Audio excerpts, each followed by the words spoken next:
Terima kasih Tan Sri Pengerusi. Melalui pelaksanaan gaji progresif ini, adakah kerajaan bersedia melaksanakan pelarasan gaji bagi pekerja di sektor awam yang masih mempunyai gaji minimum serendah 1,200, dan apakah kerajaan bercadang untuk menaikkan kadar imbuhan tetap perumahan daripada RM350 kepada RM450 selepas pelaksanaan dasar gaji progresif.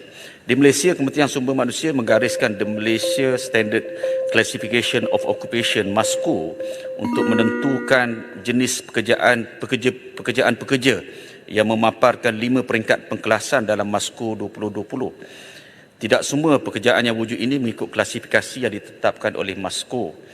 Terdapat beberapa pekerjaan yang sukar untuk ditentukan tahap kemahirannya. Adakah kementerian turut melihat perkara ini? Terima kasih. Terima kasih Kuala Terengganu. Kita ada sekitar 7 juta lebih pekerja sektor formal.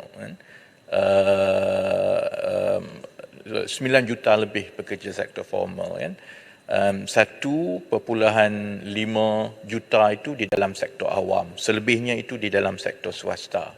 Sebab itu dalam usaha kerajaan untuk menaikkan gaji rakyat, tumpuan itu dipecahkan kepada 2. Penyelarasan untuk memastikan kenaikan gaji dan juga semakan imbuhan-imbuhan pekerja awam itu diuruskan oleh Perdana Menteri Yang Amat Bertambun dan ada pasukannya dengan Ketua Sesama Negara, Ketua Pengarah Perkhidmatan Awam dan sebagainya.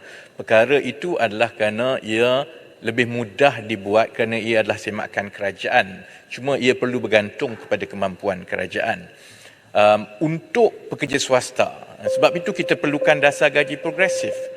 Kerana sebenarnya jumlah pekerja sektor formal itu lebih ramai di sektor swasta.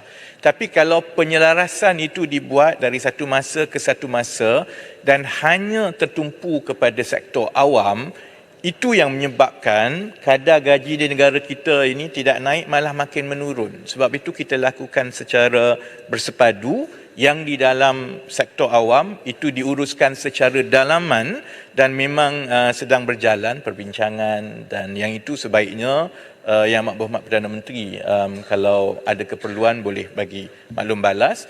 Yang menjadi tanggungjawab saya ialah yang lebih ramai di dalam sektor swasta ini. Dan yang ini sebab bukan kerajaan yang bayar. Jadi kalau kita suruh pun, kita buat peraturan pun, kalau dia tak mampu, majikan dia tak mampu lah. Jadi sebab itu kita berharap apabila kedua-dua perkara ini berjalan serentak, dan insya-Allah itu akan berlaku lebih adil dan tidak timbul lagi seperti sebelum-sebelum ini selalu ada rungutan yang selalu mendapat tumpuan hanya pekerja di sektor awam.